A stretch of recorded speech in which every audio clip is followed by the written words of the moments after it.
Bismillahirrahmanirrahim. Assalamualaikum warahmatullahi wabarakatuh. Selamat pagi saleh-salehah. Bertemu lagi dengan Ibu di pelajaran tematik. Minggu lalu kita sudah belajar mengenai cara bergerak hewan. Nah, sekarang kita akan belajar mengenai tempat hidup hewan yang ada pada tema alam semesta ciptaan Allah Subhanahu wa taala dengan subtema merawat hewan dan tumbuhan. Adapun yang akan kita pelajari hari ini diantaranya yang pertama Quran Surat Al-Maidah ayat 96, kemudian menyimak cerita, dan yang terakhir materi mengenai tempat hidup hewan. Saleh-salehah, sebelum belajar hendaknya kita berdoa dulu. Bismillahirrahmanirrahim. Rabbi zidni ilman warzuqni fahman. Amin ya rabbal alamin. Materi hari ini berkaitan dengan surat Al-Maidah ayat 96. أحل لكم صيد البحر وطعامه متاعا لكم وللسيارة وحرم عليكم صيد البر ما دمتم حرما واتقوا الله الذي إليه تحشرون. Yang artinya dihalalkan bagimu hewan buruan laut dan makanan yang berasal dari laut sebagai makanan yang lezat bagimu dan bagi orang-orang yang dalam perjalanan, dan diharamkan atasmu menangkap hewan darat selama kamu sedang ihram, dan bertakwalah kepada Allah yang kepadanya kamu akan dikumpulkan kembali. Nah, soleh-solehah, dalam surat Al-Maidah disebutkan di situ ada hewan laut dan juga hewan darat. Seperti tempat tinggal hewan, yaitu ada yang di laut dan juga di darat, serta ada pula di keduanya, yaitu di darat dan juga di laut atau di air. Agar pembelajaran hari ini terasa menyenangkan, Ibu akan menayangkan sebuah cerita kepada kalian, yaitu cerita tentang monyet dan juga buaya. Kalian simak baik-baik saleh-salehah. Monyet dan buaya. Pada suatu hari, hiduplah sepasang suami istri. Namun mereka bukanlah manusia, melainkan sepasang buaya. Lihatlah mereka. Suami buaya biasa pergi setiap hari ke tepian sungai untuk beristirahat sambil berjemur di bawah matahari.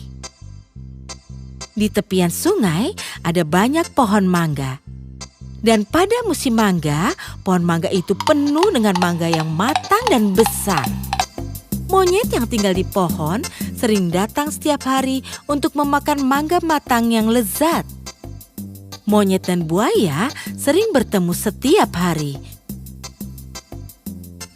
Dan seiring hari demi hari, mereka pun berteman. Monyet sering memetik mangga manis dari pohon dan menawarkannya kepada buaya.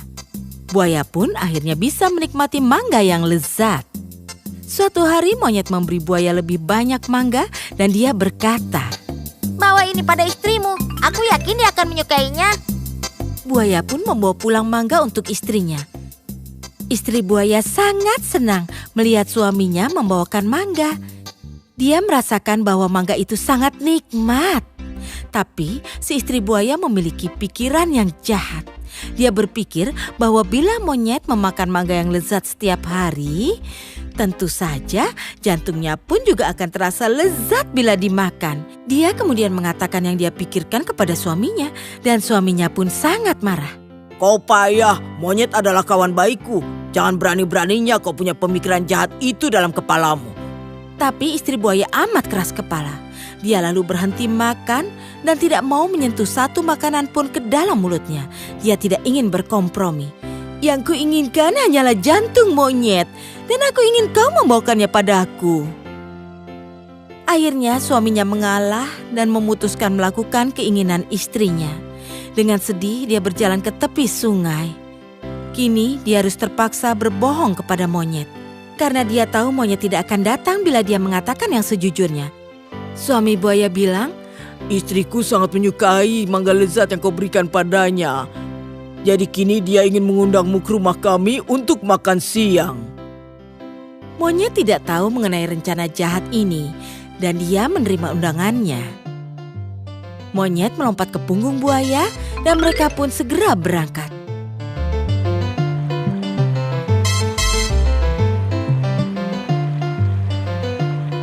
Di tengah perjalanan, buaya tidak kuasa untuk tidak memberitahukan yang sejujurnya. Dia pun bilang, Maafkan aku monyet temanku, istriku yang telah memaksaku untuk mengajakmu ke rumah kami. Aku telah menipumu. Rencana jahatnya adalah untuk mengajakmu makan siang di rumah kami. Tapi sejujurnya, dia ingin menyantap jantungmu untuk makan siang. Apa yang harus kulakukan? Ya Tuhan, monyet pun mulai bergidik mendengarnya. Tapi dia sangat cerdik dan langsung memikirkan sebuah rencana. Dia berkata, Benarkah? Kenapa kau tidak mengatakan hal ini dari tadi? buaya pun kebingungan. Kenapa? Apa yang terjadi? Kami para monyet tidak membawa jantung kami. Kami selalu menggantungnya di rumah untuk keamanan. Ayo, antar aku ke pohonku dan mengambil jantungku. Lalu kita akan pergi ke istrimu. Buaya yang bodoh tidak menyadari rencana monyet. Dia membawanya kembali ke pohonnya. Begitu mereka sampai ke tepi sungai, monyet langsung melompat ke tanah dan memanjat pohon. Begitu dia yakin aman, dia menertawakan buaya dan berkata, Dasar buaya bodoh. Apa mungkin ada yang bisa meninggalkan jantungnya? Kau menipuku, tapi aku mempermainkanmu. Inikah caramu membalas persahabatan kita? Kini kembalilah pada istrimu yang jahat dan jangan pernah kembali.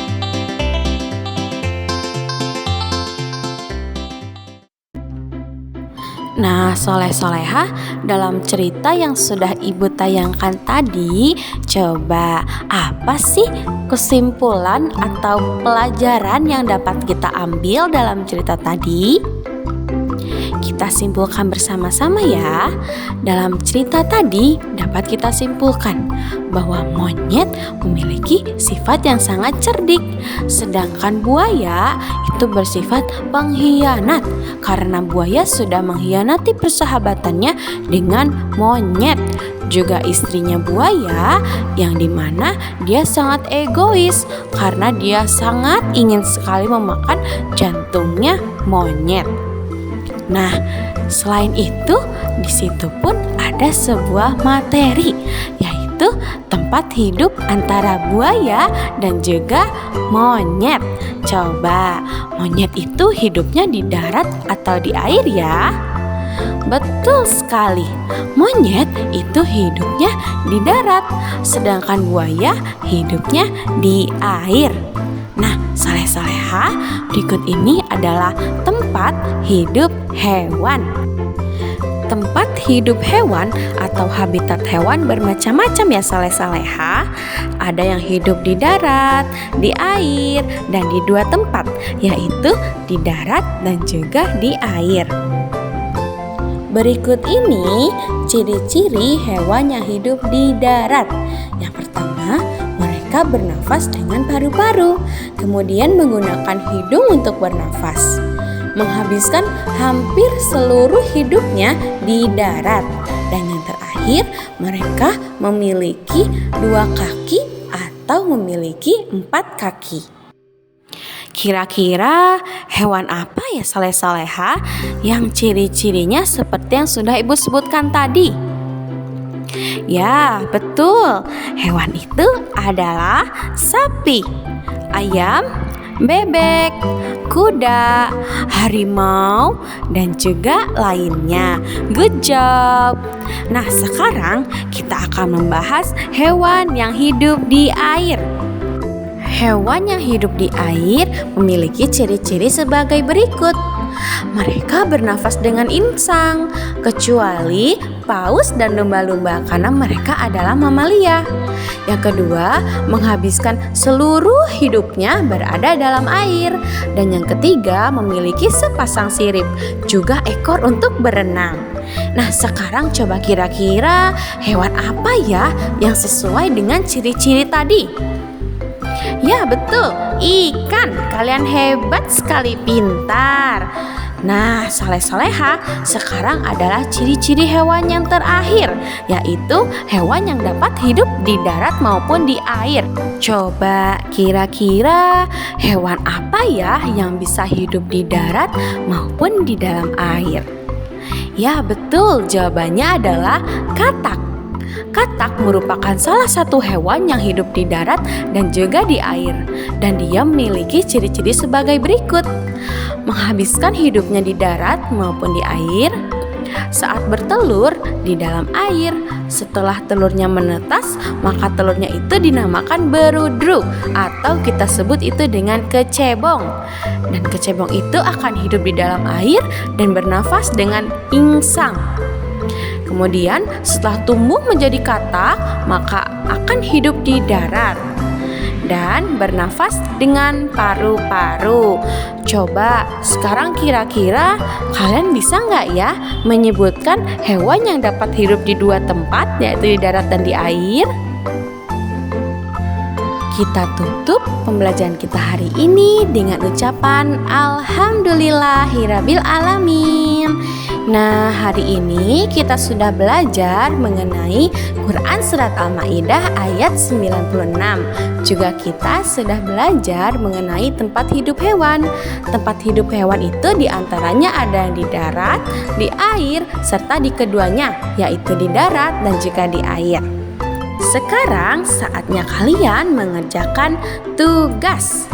Tugasnya ada pada buku workbook tematik Merawat Hewan dan Tumbuhan halaman 9. Di sana banyak sekali gambar hewan. Nah, kalian beli warna biru untuk hewan yang hidup di darat, kemudian kuning untuk hewan yang hidup di air, dan juga hijau untuk hewan yang hidup di darat maupun di air. Ibu tutup kegiatan pembelajaran hari ini dengan wassalamualaikum warahmatullahi wabarakatuh. Semangat saleh-salehah.